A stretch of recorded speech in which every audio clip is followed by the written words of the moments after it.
Hey guys, welcome back. And today we are finishing off the position rankings for the 2024 NFL Draft. And today we are going to be finishing with my favorite position, the cornerback position. Now, this is a cornerback class that coming into the year, everyone's like, this is not a very good cornerback class compared to the last couple of years.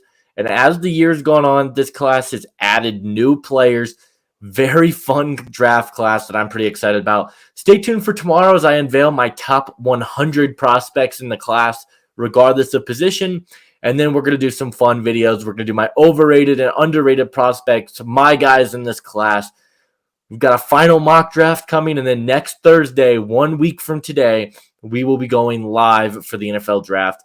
Don't worry, there'll be more videos there as well. So if you guys enjoy NFL draft content, ring that notification bell. There will be so much that I'll be doing over the next week and a half for you guys. Let's talk about some honorable mentions. Jarvis Brownlee from Louisville, did a prospect spotlight on him. I think he's good. He's a good mover.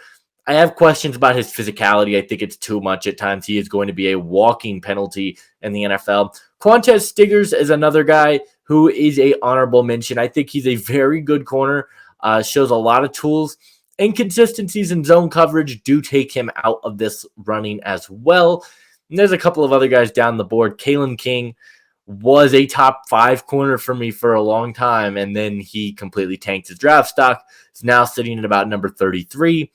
It's pretty bad. But let's go ahead and get into this with the number 20 corner in the class, and that is going to be Elijah Jones from Boston College, a guy who's been a steady riser for me throughout this pre-draft process. I think he's got great size. I believe he's around 6'2", 200 pounds. Since 2022, he's been very productive. He's a 6-year senior. That's kind of the question. He's 24 years old, entering the draft. And the first 4 years of his collegiate career were nothing. But 2022 and 2023, very good. Showed some very solid ball production. I think he's a very smart corner as well in coverage. Reads plays really well, has quick reaction times.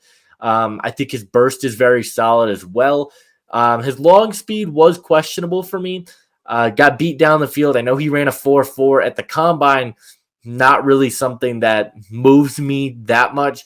And then his physicality, I thought, was up and down. He was either too physical or not physical at all. I would like to see that improve from him. I do think Elijah Jones is a good corner, though. Reminds me of Sean Murphy-Bunting from I believe he's on the Cardinals now, spent some time in Tampa, spent some time in Tennessee. Very good zone coverage guy. I think Elijah Jones probably goes around the 4th round, but I think he's a very solid player. He is my number 20 corner. At number 19, I've got DJ James out of Auburn. Very fluid mover, has incredible long speed, which is something I was really, really impressed with. I think him and Nate Wiggins might have some of the best long speed of any players in this draft class. He's also very versatile in coverage. He could play inside, he could play outside, he could play in man, he could play in zone. He could do a lot of different things for you, and his ball skills have been really good. He jumps the passing lanes, gets deflections, gets interceptions. I love that about him. He's a bit undersized at around 5'11". I believe he's around 180, so I'd like to see that get up there a little bit. His tackling was inconsistent just because of a lack of play strength, which was something that I was a little concerned about, especially in press man. I think his play strength really is apparent because he gets pushed off pretty easily against more physical receivers. They can beat him because he doesn't have the most strength in the world. Reminds me a lot of Asante Samuel Jr. on the Chargers, a very boom or bust corner who's going to make some really good plays on the football. And then he's going to give up a few big plays as well. I think he's a good corner. I think he's probably going to go around early 4th round to late 3rd round. I think he might sneak into the top 100, but I think DJ James is a very fun player. At number 18, I've got Josh Newton from TCU. Really, the only word I can use to describe Newton is solid all around. Jack of all trades, master of none. He's got good length, good size, solid ball skills. They didn't really show up too much on tape in 2023, but you can see it that the intangibles are there. He's solid and pressed as well. He's got a good punch, and he's pretty physical with the receivers. The problem is he can be overly aggressive at times. He plays so aggressive that he tends to bite on double moves, allows some big plays down the field, which I don't love. Another guy whose tackling just really didn't do it for me, had a lot of missed tackles, was pushed off by more physical receivers. That's a common theme I see in this draft class. I don't think a lot of these corners are the most strong. A lot of missed tackles from a lot of them. Reminds me of Cam Taylor-Britt in terms of his size, his versatility, and kind of what he can do on the field. Cam Taylor-Britt is one of my favorite corners in the league.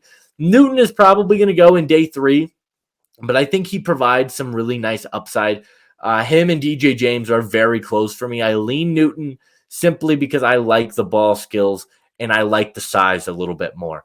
Next up at number 17, we've got Kris Abrams-Draine, a guy who I've moved down my board pretty significantly. I had him around cornerback 11 for a while. He just dropped kind of as I did my finalizing my rankings because I think he is going to be a slot guy at the next level. 5'11", 173.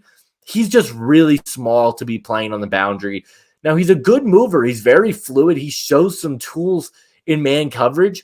I think he thrives best in zone. He's super quick, has great burst, great reaction times to the football, and he's very physical with the football in the air. Not super physical at the line of scrimmage, but when the football is in the air, he gets active, he tries to make a play, and he's been very productive for Mizzou over the last few years. But because he's going to be a slot, he's going to be asked to play a lot more man coverage. And I wasn't wowed by the athletic numbers with him either. I think he's a good corner. I would take him probably early round 4. I think he's going to be a great player. Reminds me of Darius Williams in terms of his versatility and all that he can do. But I think he's my number 17 corner. I think there's more guys that are going to be more versatile, that are a little bit better physically. And that's really what it is. I got Kris Abrams-Draine at number 17. At number 16, we've got Jeron Jones. Now, him and Kris Abrams-Draine, very close on my big board. I lean Jones because I think he's more versatile. He started his collegiate career playing on the outside. He knows how to play that outside cornerback position. He's also got the size to do it. He's around 6'1". He's got the size to play on the outside. He's very unpolished there, so he probably will be a slot at the next level just simply due to play style and how he thrived at Florida State. He's got some excellent footwork, very smooth and fluid in both man and zone. I think he's very good there. He had a lot of missed tackles, though, and motor was a concern I had with him. He would have an angle to make a tackle, and he would just stop running. He gave up on plays way too early at times, and I hate to see that from corners because you've got to play until the final whistle. He's got good speed. He's a great mover. I think he's going to be a good player. Reminds me of Greg Newsome simply due to his size and versatility. Newsome's a great corner in Cleveland as well. I've got Jeron Jones at number 16. At number 15, we've got Kaylin Carson from Wake Forest. This has been a my guy in this class for a long time. I really, really like Kaylin Carson. Going back to last offseason, he's got a pretty solid frame. I believe he's 6 foot, around 187, something like that. He's got really good quickness and burst.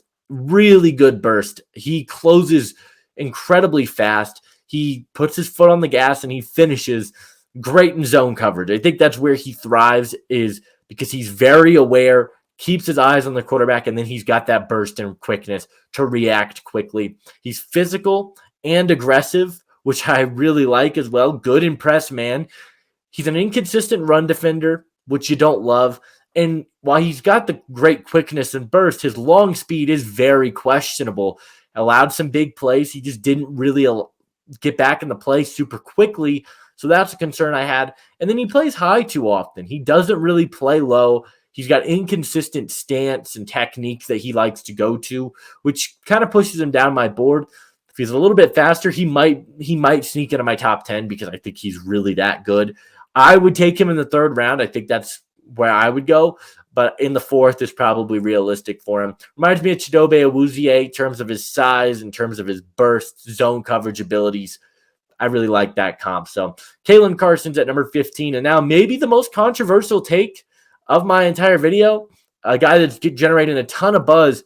I have Andrew Phillips as my number 14 corner. I get it. I understand that he is one of the most hyped up players at this time. I saw a report saying he could sneak in around 1. I just don't see it. I watched more games on Phillips than I do for most guys. Usually watch about 2 or 3 games per prospect. I watched about 4 games for Andrew Phillips. I'm like, am I missing something here? And I didn't see it. The Senior Bowl really helped his draft stock. He was fantastic there. The reps against Johnny Wilson really shocked people. He's a very smart corner. He's very instinctual, does a good job in zone coverage. He's a fluid mover, and he's a Swiss Army knife. Can play on the outside, can play in the slot, has the ability to match up with bigger guys. The problem is his inconsistencies in man coverage really stem from his size. He's 5'11", and there were a few instances where quarterbacks would just throw the ball over his head, and they would get the catch right over Andrew Phillips. I didn't love that. He also had missed tackles. He's a willing run defender, which I appreciated, but missed tackles. And then his speed just didn't do it for me. He didn't feel like the fastest guy in the world. I think he'd be a great zone coverage corner due to his instincts. Reminds me of Ronald Darby in a lot of different ways in terms of maybe the ball production isn't there. Phillips has, I believe he's got one interception in his collegiate career, which is pretty concerning. He's a zone coverage guy, I think, and I like some of the tools. I wouldn't take him until the third round. I think he's probably going to go second due to the buzz, and I just am not buying it. I know that it's controversial for a lot of people, but this is my list here. At number 13, we've got Cam Hart from Notre Dame. If it wasn't for the injury history with Hart, I think we could be looking at him a lot higher. He's just missed too many games for Notre Dame that are a bit of a concern. He's got phenomenal size at about 6'2", 205. He's quick. He's a really good tackler too, and he's got upside in man and zone coverage.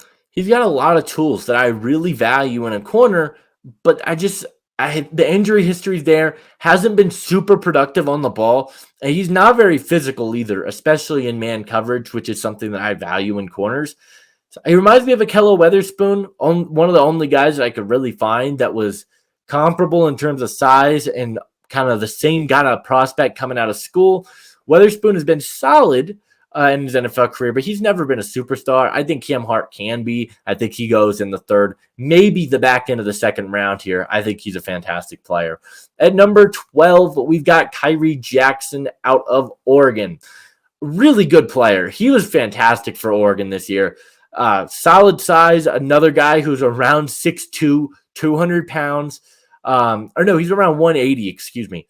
He's got a slim frame, but 6'2", he's got incredible length, long arms, looks like a spider out there. Solid speed as well. He's very good in coverage, in man and zone, good ball skills. He showed a lot at Oregon this year that I was like, okay, this is a guy that we need to really be paying attention to. Inexperienced, though. Started his collegiate career with a JUCO, went to Alabama, transferred to Oregon. He's played 20 games in 3 years.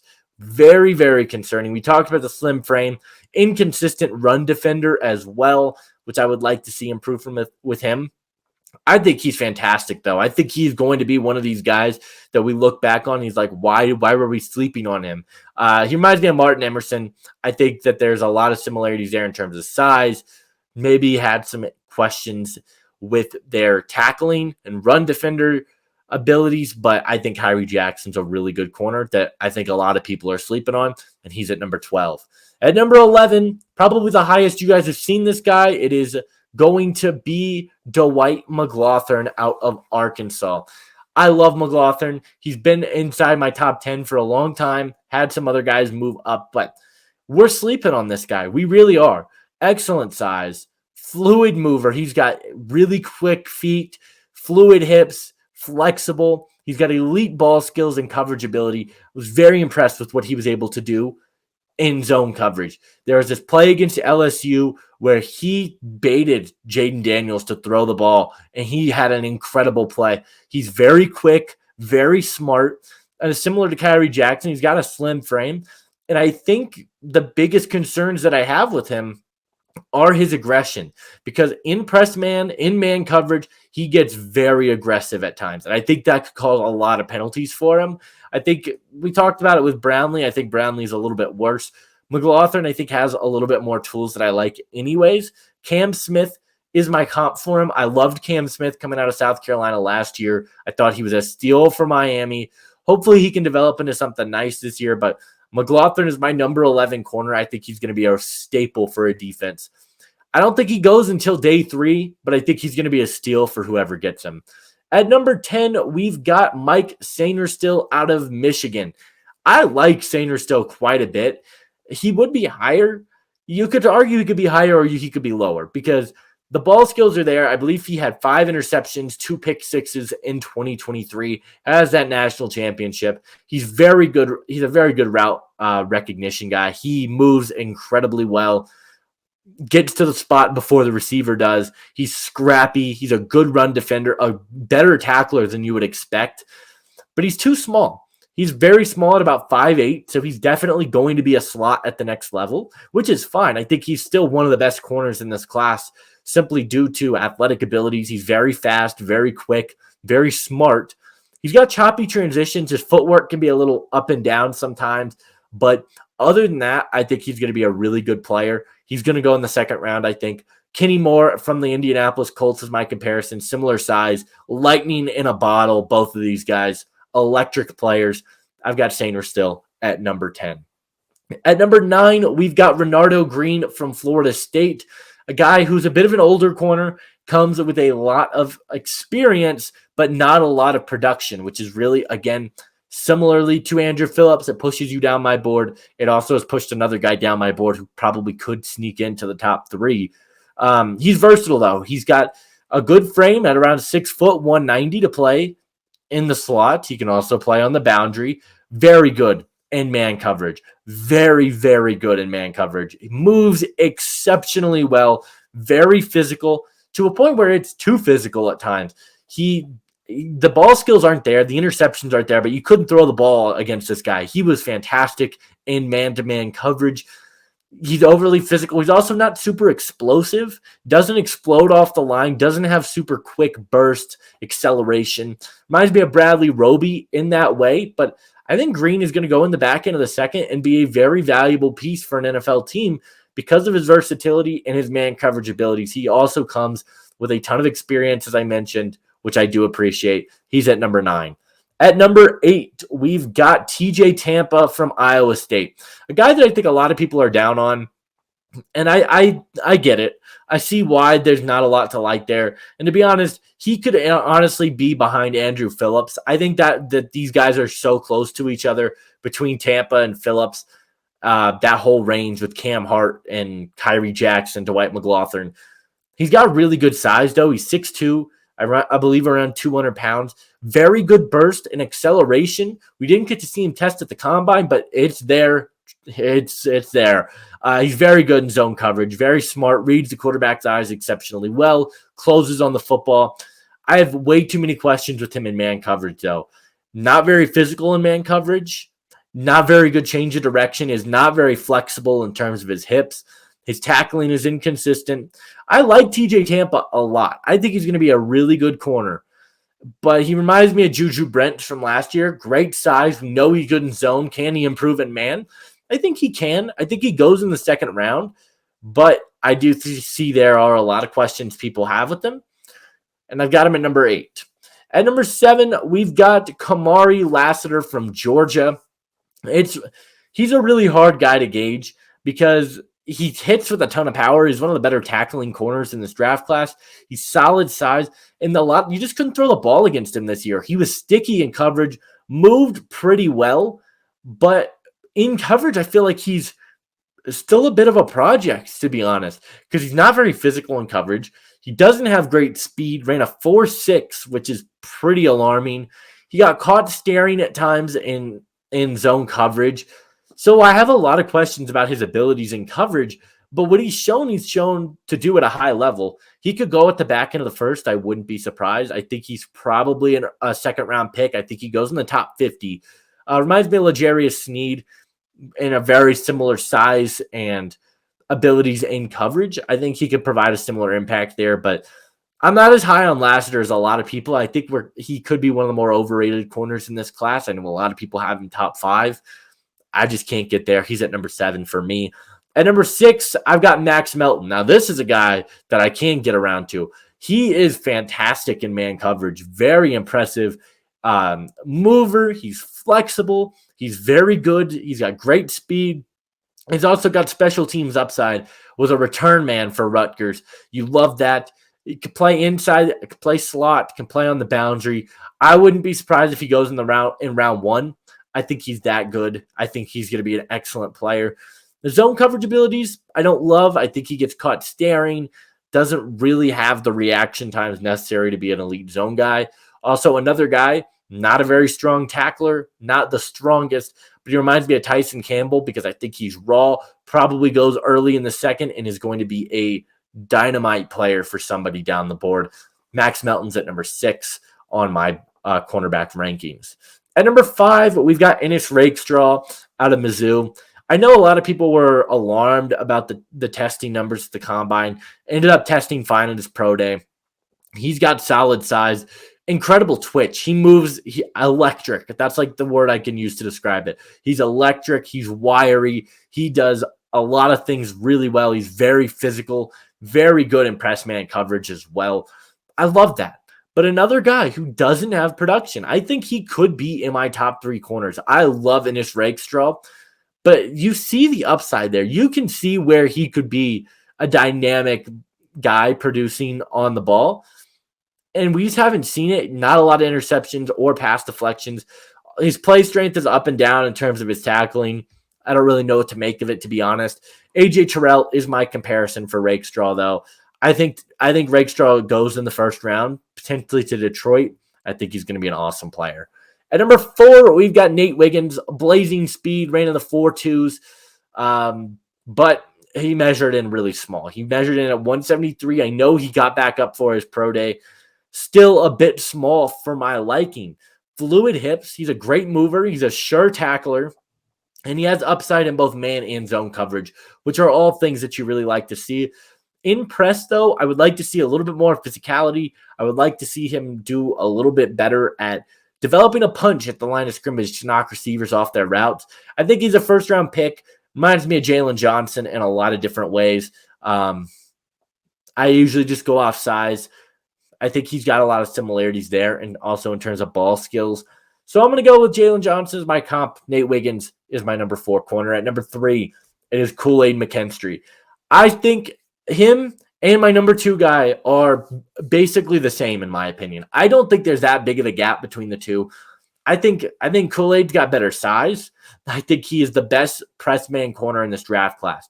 Yes, he's not the most physical in press, but he does so well at moving his feet. His back pedal is so smooth. I love that about him. He's got good ball skills as well. Injury, he's got an injury right now that he's dealing with. Questions about his speed, it's fine. He ran in the 4.4s. I'm not worried about it. My issue was he did allow some big plays at times. Ended up biting, got beat over the top at times. So those are my 2 big concerns with KoolAid. Reminds me of Sauce Gardner, though, and I know that is a lofty comparison for the best corner in the league. I really, really like KoolAid, though. I think he's going to be a very good starter in the NFL. At number 2, it's Teeon Arnold. I like Arnold. I was on Arnold before a lot of people were. You can go back, ask the mock draft guy. Last July, I sent him a message. I was like, this Teeon Arnold guy is not getting enough respect. And I agree. I think he's a very good player. He's got the size to play in the slot. He's got the size to play on the outside. Could stop and go on a dime. He has some excellent stop and go abilities.